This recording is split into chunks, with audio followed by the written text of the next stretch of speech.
Bueno, hermanos, como ya el hermano ha comentado, estamos con la serie acerca del contentamiento.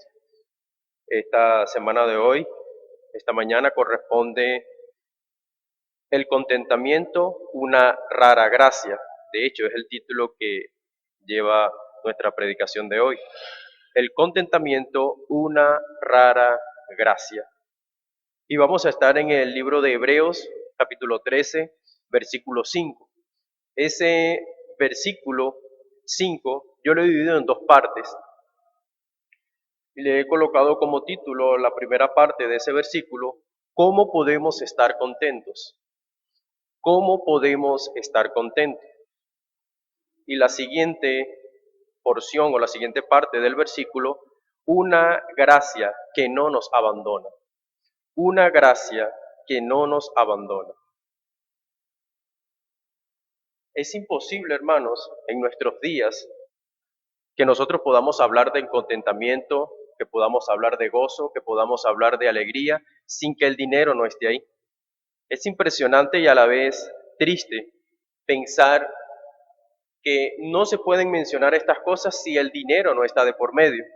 Y es que el hombre se ha encargado de formar una cosmovisión, una ideología, basándose en que el dinero lo es todo. El dinero es el que me proporciona felicidad, el dinero es el que me proporciona estabilidad y el dinero lo es todo. Para nuestra época, para nuestro tiempo, el dinero lo es todo.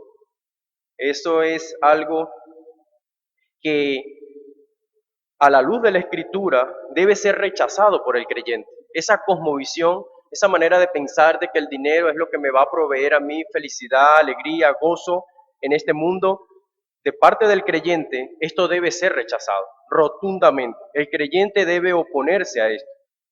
El contentamiento bíblico, hermanos, no está basado en lo que hemos dejado atrás o en lo que vamos a obtener en el futuro. El contentamiento bíblico está basado y sustentado en lo que Dios ha hecho en la vida del creyente y en lo que Él nos ha prometido a nosotros. Allí el creyente debe enfocar su mirada y ver lo que Dios ha hecho por él y lo que Dios le ha prometido a él. Allí debe usted basarse para estar contentos, para estar alegres en su vida de creyente. Quizás muchas palabras que estaremos hablando en esta mañana quizás vayan estrictamente dirigidas a los creyentes, pero también a personas que quizás no conocen la profundidad del Señor, verán que Cristo lo es todo, que Dios lo es todo para nosotros. Y es el propósito de Dios que las personas también escuchen y observen cómo vive este mundo, cómo se comporta este mundo y cómo Él quiere que se comporten las personas que Él ha salvado, las personas que Él ha redimido. Vamos a estar en la carta a los Hebreos. Esta carta fue escrita en el 64 después de Cristo. Y esta carta va dirigida, hermanos, a los creyentes que estaban allí en Jerusalén, hombres que estaban sufriendo muchísimo, hombres que habían sufrido demasiado bajo el imperio romano, bajo los judíos que estaban allí. Pero este sufrimiento, hermanos, no estaba causando el efecto que debe causar el sufrimiento en el creyente. Este sufrimiento estaba haciendo que nuestros hermanos dejaran su fe. Esto estaba haciendo que ellos menguaran en su fe y pensaran, como pensó el pueblo de Israel a lo largo de la historia, en volver atrás. Ellos estaban pensando en volver al judaísmo. Y esto no estaba para nada bien. Y es un punto crucial porque esto ha pasado a lo largo de la historia. El pueblo de Dios, la iglesia de Cristo ha sufrido a lo largo de la historia. Y el punto nunca debe ser para el creyente retroceder. El punto para el creyente siempre debe ser estar firme, estar anclado en una sola posición. ¿Por qué? Porque la posición a la cual debemos adherirnos, debemos aferrarnos, ya está ganada. Es como un territorio. Ya el Señor ganó el territorio. Ahora usted debe permanecer en ese territorio ganado por Cristo. Y eso no es otra cosa que su salvación. Pero debido a que nosotros tenemos una naturaleza caída, la cual es muy difícil de complacer cuando no está sujeta a lo que Dios le ha ofrecido, esto se vuelve un caos y se vuelve un problema. Y era lo que estaba sucediendo con nuestros hermanos de Jerusalén. Muchos dicen que la carta es escrita por Pablo, otros dicen que probablemente haya sido Apolos, pero viendo lo que dice el versículo, perdón, una cita o un versículo del capítulo 13 al final, cuando Pablo nombra, bueno, digo ya Pablo de antemano, cuando el escritor menciona a Timoteo, esto se ve como que muy enlazado a otras cartas donde Pablo, allí es Pablo, en definitivo, nombra a Timoteo para hacer algo.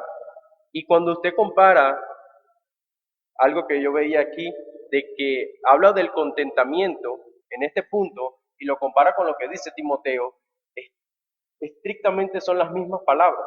Entonces pudiéramos nosotros adherirnos a aquellos hermanos que dicen que esta carta es escrita por el apóstol Pablo, un hombre el cual había sufrido por el Evangelio y el cual tenía suficientes argumentos y suficiente base para decirle a los hermanos, manténganse firmes, manténganse estables en lo que han creído. Vamos a leer la primera parte de nuestro versículo. Dice, sean vuestras costumbres sin avaricia, contentos con lo que tenéis ahora. Esa es la primera parte de nuestro versículo, la cual le hemos colocado como nombre, ¿cómo podemos estar contentos? Estas palabras, hermanos, de estar contento, estar felices, no son palabras difíciles de entender, son palabras fáciles de comprender, estar gozoso, estar alegre. Esto es algo que cualquier persona puede comprender. O quizás al verle una sonrisa a alguien, tú puedes decir, ¿por qué estás alegre? ¿Por qué estás contento? Debe haber un motivo, porque nadie que quizás pierda un familiar, lo vea morir, va a estar riéndose. Es algo como que contradictorio. Pero cuando tú ves una persona que sonríe, esto es un síntoma de que la persona está alegre. Entonces, en ese punto es fácil de comprender. Lo difícil de esto es aplicar esto a nuestra vida. Lo difícil de esto es aplicar el contentamiento a cada uno de nosotros, en cada área de nuestra vida. Esa es la parte difícil de todo esto. Quisiera que escucharan 3 ejemplos, los cuales son muy palpables en la escritura, son muy comunes, muy frecuentes. Y el primero de ellos es Adán. Adán y Eva lo tenían absolutamente todo, pero ellos no estaban contentos, porque si hubiesen estado contentos con lo que tenían, no hacen el desastre que hicieron. Todo lo que tenían, todo lo que poseían, era un motivo de gozo, de alegría, pero no era algo que se estaba aplicando a la vida de ellos. Ellos anhelaron algo superior, mayor, y que para estar contentos, según el engaño de la serpiente hacia Eva. Tenemos otro caso que es de aquel rey Acá. Este rey gobernaba, dirigía, pero estaba enfocado en que quería la viña de un hombre, de un siervo, y ese era Nabot. Lo tenía todo, absolutamente todo, todo el reino, todo el gobierno, todo bajo su mando, y él quería una viña, y no estaba contento o no estuvo contento hasta que él obtuviera la viña de Nabot, algo sumamente pequeño. Entonces, eso es una locura de parte del hombre pensar de esta manera. Amán, un hombre que era el consentido del rey de Persia, se molestaba porque estaba Mardoqueo sentado a la puerta del palacio. Entonces vemos, hermanos, que no solamente los ricos pueden estar contentos o satisfechos. Estos dos casos, estos 3 ejemplos, porque los 3 gozaban de abundancia y los 3 estaban incómodos, los 3 no gozaban de un contentamiento. O sea que básicamente no debo tenerlo todo, por decir algo, para poder estar contento. Ese es un chi errado que tiene todo ser humano, de que al tenerlo todo voy a ser feliz. O si dejé algo atrás, eso era lo que me hacía feliz. El pueblo de Israel, luego de estar esclavizado 430 años en Egipto, es sacado de allí para darle algo que era propio para ellos, y ellos dicen, en Egipto estábamos mejor, en Egipto comíamos carne, en Egipto hacíamos esto, en Egipto hacíamos aquello. Pensaban en lo que habían dejado en el pasado, y eso les robaba el gozo y la alegría de poseer algo de ellos, genuino, que nadie los iba a mandar, que nadie les iba a imponer tareas pesadas como las que tenían en Egipto. Es impresionante cómo ellos desplazaban todo el sufrimiento que los egipcios imponían sobre ellos porque ellos comían carne. Es una locura. Y el punto es que muchos de nosotros a veces también caemos en este tipo de pensamiento, en este tipo de cosas. ¿No? Quizás si yo vuelvo atrás, si hago esto o hago aquello, voy a ser feliz. Y era el punto de los hebreos. Si ellos seguían con su centro en que en el judaísmo iban a estar mejor, iba a ser una catástrofe, iba a ser una locura.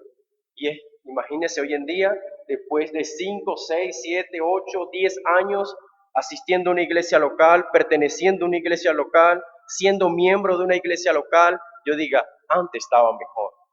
Cuando bebía, cuando compartía con mis amigos, cuando me embriagaba en la calle, cuando era un adúltero, un fornicario, empedernido, yo estaba mejor. Pero ¿cómo vas a estar mejor si tu vida iba directo al infierno, directo al abismo? ¿Cómo ibas a estar mejor? Pero nuestro corazón es perverso, es engañoso y nos arma algo muy seductor para nuestra naturaleza caída.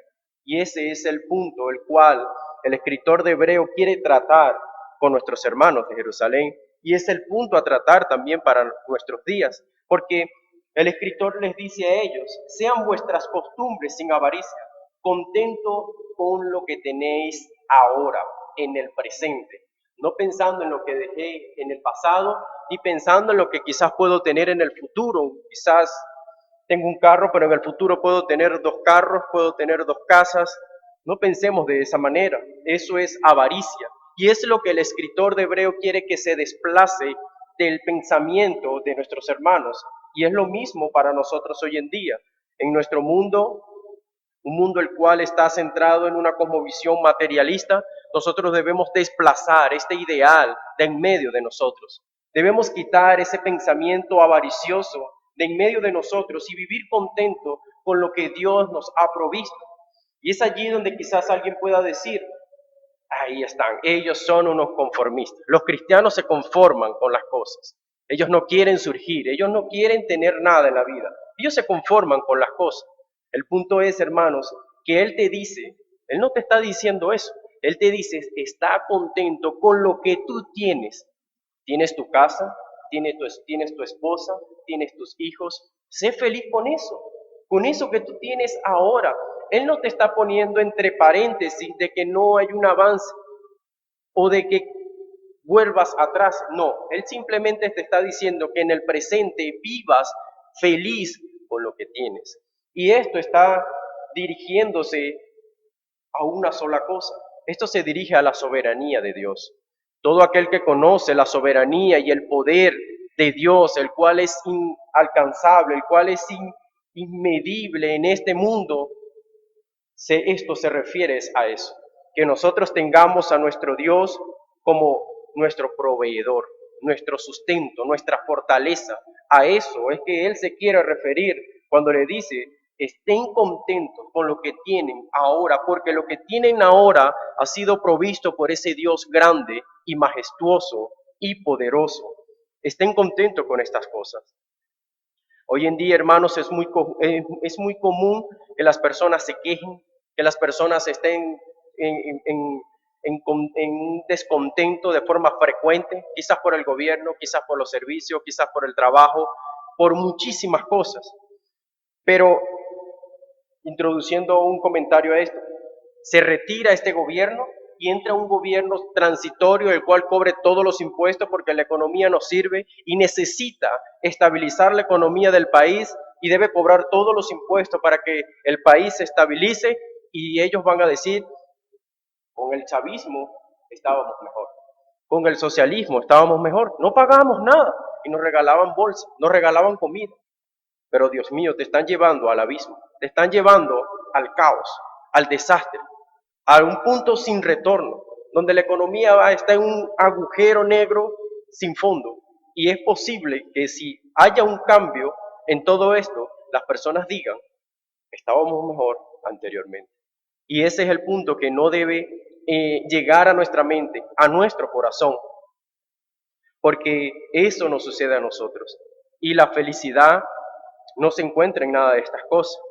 La felicidad que nosotros debemos abrazar, que nosotros debemos de forma constante estar allí aferrados a ella, es a lo que la palabra de Dios nos enseña. Y lo primero que nosotros debemos hacer es quitar de nosotros la avaricia, esa ansiedad por tener cosas, esa ansiedad porque estoy desesperado quizás por tener una casa, por tener carros, por graduarme, por hacer infinidad de cosas. No te estoy diciendo que estas cosas sean malas para meditar, para pensar. Piensa, no, estas cosas no son malas. Lo malo es cuando la avaricia se interpone en estas cosas. Cuando tu objetivo ya no es un objetivo natural, sino que va impulsado por ese motor de avaricia. Ese es el punto pecaminoso de las cosas. Porque no es malo que, por ejemplo, un hombre o una mujer se case. Eso no es malo. Eso es avalado por el Señor y mandado por Él. Pero es malo que lo quieras hacer a los 15 años, a los 16 años. Eso está mal, porque no estás preparado para entrar en esta gran responsabilidad. Simplemente espera tu tiempo, pero cuando deseas esto con avaricia, con algo desmedido, eso se convierte en un caos y un desastre. Y es lo que estaba sucediendo con nuestros hermanos. Ellos estaban ciertamente padeciendo por la causa de Cristo, pero esto había llegado a un punto donde, como dice el versículo 6, ellos estaban desviándose de su fe. Ellos se estaban apartando de lo que habían aprendido acerca del Señor. Debemos nosotros grabarnos, hermanos, en nuestra mente que nuestra felicidad no radica en las cosas que poseemos. Debo meterme eso en mi mente. Yo no voy a ser feliz jamás por las cosas que yo tengo o por las cosas que voy a tener. O quizás a veces puedo decir, bueno, yo perdí estas cosas y estas cosas me hacían feliz. Si Dios nos quita algo en esta vida, es porque quizás nos va a hacer daño en el futuro. Hay un ejemplo, Raquel, donde esta mujer era estéril y quería tener hijos. Luego que ella tiene los hijos, ¿qué le sucede? Se muere. Entonces a veces cuando el Señor impide algo, cuando el Señor detiene algo, cuando simplemente nos quita algo, es porque eso no nos hace, no nos va a hacer feliz. O quizás no va a traer un contentamiento a nosotros. El verdadero contentamiento está concentrado en nuestro Dios, en lo que Él ha hecho. Y ese es el punto de nosotros. Pero hermanos, la Escritura dice, ¿cómo puedo yo estar contento? ¿Cómo puedo yo estar contento, hermanos, en un mundo como este? Para nosotros estar contentos, hermanos, debemos ser independientes. Pero independientes ¿cómo? No trabajo con nadie, no le trabajo a nadie, de eso me hablas, a esa independencia. No, a no depender de las cosas materiales para tu felicidad. Que tu felicidad, que tu contentamiento, que tu gozo, que tu alegría no esté dependiente de las cosas de este mundo, de los placeres de este mundo. Que no sea tu alegría, tu gozo sujeto a estas cosas. Que esto quede eliminado de ti para que en realidad tú puedas encontrar un gozo permanente. Cuando una persona es independiente de estas cosas materiales, la muerte, el hambre, la escasez, los problemas más agudos no te mueven. Te mantienes estable, te mantienes firme. ¿Por qué? Porque tu contentamiento está en Cristo Jesús, que lo dio todo por ti. Y ese es el punto que debe entrar en nuestro corazón. Por eso es que es muy difícil aplicar el contentamiento. Es un proceso, es algo que, poniendo un ejemplo, en la guerra hay muchos soldados que son muy patriotas, que están dispuestos a enfrentar al enemigo con tal de que la soberanía de su país se mantenga, pero otros simplemente huyen. Y este es el punto. El punto es que todo creyente mantenga su soberanía celestial presente. Yo pertenezco al reino de los cielos. Lo que sucede en este mundo no debe bloquear mi felicidad o mi alegría. ¿Qué dice Pablo? Todo lo tengo por basura. Todo lo que hay en este mundo, todo lo que yo pude adquirir en este mundo, lo pongo a un lado por la gloria de Dios, por lo que Dios me ha ofrecido, porque Dios me ha ofrecido ser parte de todo esto. Pero ¿cómo yo disfruto de esto si estoy enfocado en este mundo? Por eso es que nuestra ciudadanía no es de este mundo. Nuestra ciudadanía está en los cielos y allí está tu felicidad, ahí está tu gozo. ¿Por cuánto tiempo? ¿Por el tiempo que dura una celebración, una fiesta? 2 horas, 3 horas, 5 horas, quizás un día. No, el gozo eterno, la palabra lo dice, es eterno, no se acaba. Jamás se acaba la alegría que va a entrar en tu corazón, porque en este mundo la aflicción te rodea, te invade, pero en ese momento romperá la eternidad en gozo, en alegría para ti y para mí. Por eso, desde ahora nosotros debemos ir introduciéndonos en nuestra mente y en nuestro corazón esto. ¿Qué sucedería si inicia una persecución en nuestra nación por las cosas que están pasando? Por la controversia que hay si te pones la vacuna o no te pones la vacuna, inicia una persecución en todo esto. ¿Qué va a suceder con nosotros? Vamos a ser como los hermanos de Jerusalén, vamos a volver al mundo, porque esto es muy difícil. Hoy en día nosotros no experimentamos esto y nos cuesta asistir a la iglesia, nos cuesta reunirnos, nos cuesta leer la palabra, nos cuesta orar, hablar con nuestro Dios sin persecución. ¿Cómo será con persecución? Quizás la persecución haga falta, quizás la persecución haga que nosotros reaccionemos ante lo que estamos viviendo. Dos cosas, hermanos, que le quiero mencionar que no debemos hacer nosotros queriendo encontrar la felicidad. La primera de ellas es no busques la felicidad en los placeres de este mundo. No busques el gozo, la alegría, la felicidad en los placeres del mundo. Los placeres del mundo son momentáneos, son pasajeros, son de un tiempo prolongado. Esto se acaba, esto se desvanece. La segunda de ellas, no busques la felicidad en los amigos de este mundo, en los hombres. No busques la felicidad en los hombres, porque no la vas a encontrar. Y si la encuentras, lo más probable es que te traicionen y se acabe. Búscala en Cristo. Pero ¿cómo entonces, hermanos, yo puedo encontrar el contentamiento, el cual me habla nuestro versículo? El contentamiento, hermanos, para nosotros poder asimilar este pasaje, para nosotros poder aplicar este pasaje a nuestras vidas, debemos alinear nuestra voluntad de una forma perfecta con la voluntad de nuestro Dios. Debes alinear todo tu ser, todo tu centro, todo tu impulso, toda esa fuerza que tú tienes en centrar tu voluntad con la de tu Dios, con la de tu Creador, con la de tu Redentor, para que en realidad puedas tener contentamiento. ¿Cómo es esto? Dios no piensa como este mundo. Dios sabe que todo lo que está aquí va a perecer. De hecho, Él ha planificado destruir todo lo que está en este mundo. Entonces, sería irónico que sus hijos, que sus seguidores se enfoquen en este mundo. Por eso es siempre ese enfoque distinto a lo que el mundo ofrece. Porque es que Dios no está centrado en que tú encuentres el gozo y la alegría en esta tierra, porque es imposible. Pero sí puede ir naciendo en ti esa voluntad centrada en la voluntad de Él, para que en aquel día tú explotes en alegría y en gozo eterno. Eso sí se puede hacer. Es como los niños, es un preparamiento hasta que llegan a la universidad, es lo correcto. Un proceso, ellos no llegan directo, es un proceso el cual se va experimentando hasta que llegan a ese punto y ellos pueden asimilar lo que se les va a enseñar en ese lugar. De la misma manera pasa con nosotros.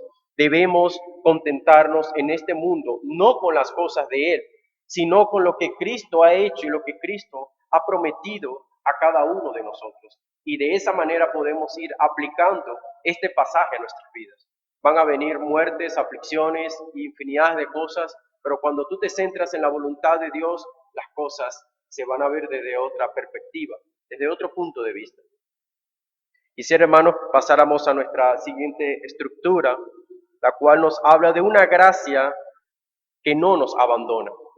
Una gracia que no nos abandona. En este mundo, hermanos, todos estamos expuestos al abandono.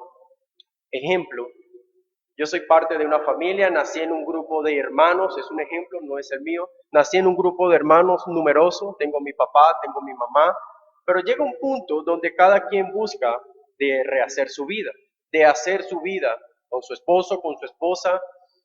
Cada quien agarra un camino diferente, buscando lo que va a hacer en esta vida. Y llegas al punto donde quedas solo. Luego tú decides, voy a tener mi esposa, voy a tener mis propios hijos para no estar solo. Pero luego empieza nuevamente, después de un tiempo determinado, empieza nuevamente el mismo proceso. Quizás mi esposa se muere, quizás mi esposo se muere, o quizás eso no sucede, pero mis hijos crecen y se van, se retiran. ¿Y cómo quedo? Quedo solo otra vez. Y ese es el punto de lo que veía en este libro, de esta gracia extraña. Es decir, en el punto donde tú llegas y piensas y dices, estoy solo en este mundo, no tengo a nadie en este mundo. Y es donde nuestro gran Dios hace algo por nosotros, nos promete estar con nosotros todos los días. Y es lo que dice en nuestro pasaje, en la siguiente parte. Dice, porque Él dijo, no te desampararé ni te dejaré. No fue el escritor de la carta a los hebreos, fue el mismo Señor que dice esas palabras a su pueblo, a todos aquellos que han confesado el nombre de Cristo, a todos aquellos que se han subordinado de una manera normal, sin presión, sino que simplemente de una forma voluntaria se han colocado a los pies de Cristo. Él dice, yo no te dejaré ni te desampararé.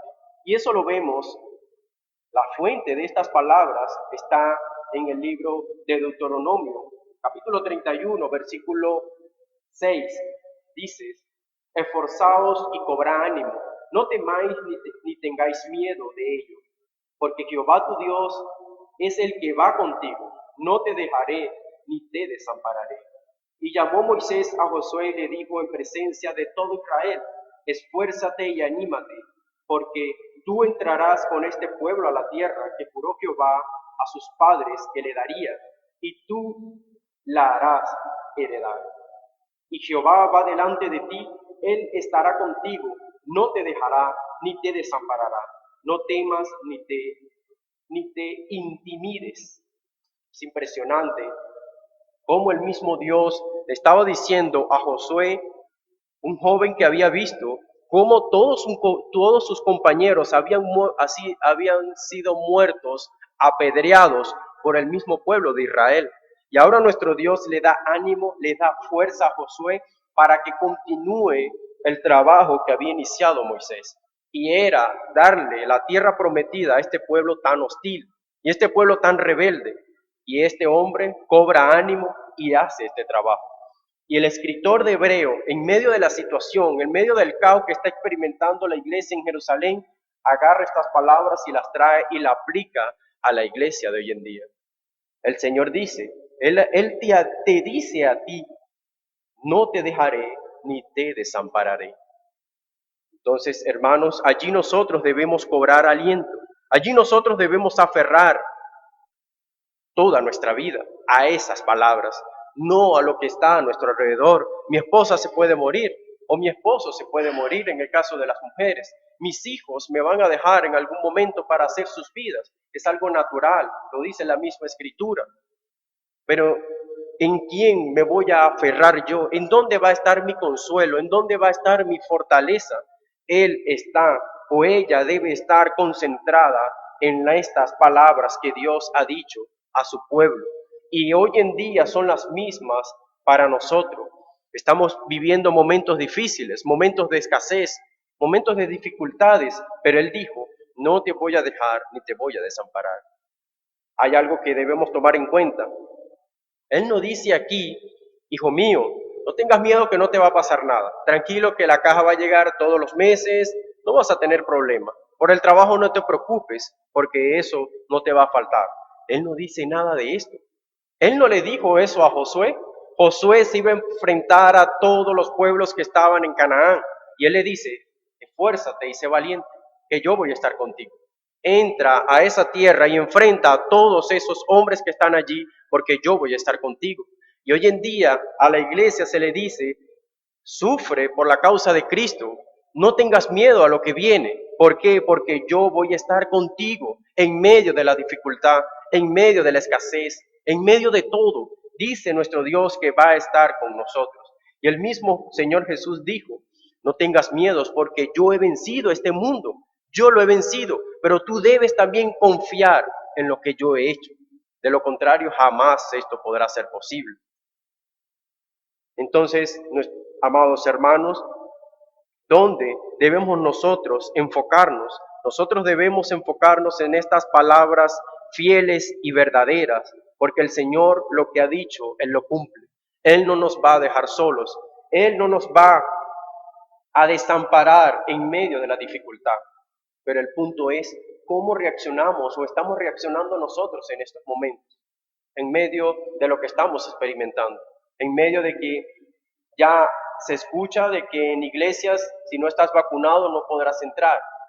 Son cosas que a veces causan un poco de incomodidad, porque uno piensa una cosa, uno piensa la otra, pero no nos aferramos a lo que dice la palabra. Si el pueblo de Dios se aferra a lo que ha dicho Él en su palabra, las cosas se tornan diferentes, las cosas se ven diferentes y las cosas se aplican de manera diferente a cada uno de nosotros. ¿Qué debemos hacer nosotros para que podamos experimentar el contentamiento, el cual Pablo, si fue el que escribió esta carta, está diciendo? ¿Qué debemos hacer nosotros? Nosotros debemos confiar en que Dios está con nosotros, en que Dios no nos ha dejado solo y que va a estar con nosotros. Y cuando nosotros tenemos ese principio en nuestro pensamiento, en nuestro corazón, nosotros vamos a estar contentos, vamos a estar tranquilos y gozosos en medio de los problemas, en medio de la dificultad, porque ese es el punto. Él nunca está eximiendo a nadie de del sufrimiento de esta vida. Por eso cuando nosotros escuchemos esos evangelios de prosperidad, que ven que tú eres el príncipe, que tú eres el rey, que no te va a pasar absolutamente nada, que explota ese don que tienes tú para que todo te vaya bien, lo que tú dices, eso debe cumplirse, eso todo es falso, es una falacia. En la vida del creyente hay mucho sufrimiento, hay muchos peligros, mucha aflicción, pero el punto es que hay uno que está superior a todo esto. Es uno que está por encima de todos los que están en este mundo. Y a él todo creyente debe adherirse, porque de lo contrario vamos a ser consumidos por la avaricia, vamos a ser consumidos por nuestro propio corazón engañoso, por nuestro propio corazón caído y contaminado. Y a ese punto es donde no debemos llegar, volver al pasado, ni estar pensando en lo que podemos tener en el futuro para estar tranquilos, entre comillas. Debemos siempre estar contentos con la promesa que Dios nos ha hecho, con la transformación que Dios nos ha hecho. Y para recalcar, no estamos hablando de conformismo, estamos hablando de la soberanía de Dios, del poder y del control que tiene Dios sobre todas las cosas. Allí nosotros debemos aferrarnos a ese principio, a esa promesa que Dios ha establecido en su palabra, no solo desde ahora, sino desde el principio, Él lo ha dicho y así lo hará. Hermanos, tengo 3 resoluciones para esta predicación y la primera de ellas es, si hemos confesado el nombre de Cristo, es un deber para nosotros estar contentos con lo que tenemos. Si hemos confesado el nombre de Cristo, es un deber para nosotros estar contentos con lo que tenemos. ¿Qué tenemos nosotros? Tenemos la salvación, tenemos la vida eterna que no la tiene nadie en este mundo. Igualmente, usted algo tiene en esta vida, sea feliz, sea contento con eso que tiene, porque nuestro gran Dios le ha prometido a usted algo superior a eso. Entonces, es un deber para nosotros estar contentos con lo que tenemos. No es algo obligado, pero si usted ha confesado el nombre de Cristo, es algo automático. Usted puede encontrar contentamiento, porque si ha confesado el nombre de Cristo es porque está seguro que Él es el Dios Todopoderoso y Él podrá ayudarlo en esto. La segunda, no cometamos el error de buscar el contentamiento en las cosas de este mundo. Ningún creyente, hermanos, debe cometer el error de buscar el contentamiento en las cosas de este mundo. Es un error fatal, es un error de razón, de una mala razón, de un mal razonamiento del creyente, buscar su contentamiento en esta vida. Entonces, no cometamos el error de buscar el contentamiento en las cosas de este mundo. No hagamos eso. Lo tercero, como creyentes, aferrémonos a esta gran promesa que nuestro Dios nos ha hecho, que Él nunca nos dejará solos. Como creyentes, aferrémonos a esta gran promesa que nuestro Dios nos ha hecho, que Él nunca nos dejará solos. Él nunca nos desamparará, Él nunca nos dejará allí tirados con ese problema. Cuando nos desanimamos, que nuestro corazón se desanima y no quiere contentarse en lo que Dios le ha dado, Dios está allí.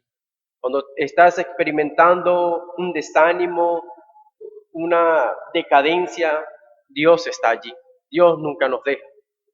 No importa la condición en la que estemos, Dios siempre va a estar allí, tomando en cuenta de que Él no tolera el pecado, pero Él va a hacer que nosotros corrijamos nuestra vida si le pertenecemos a Él.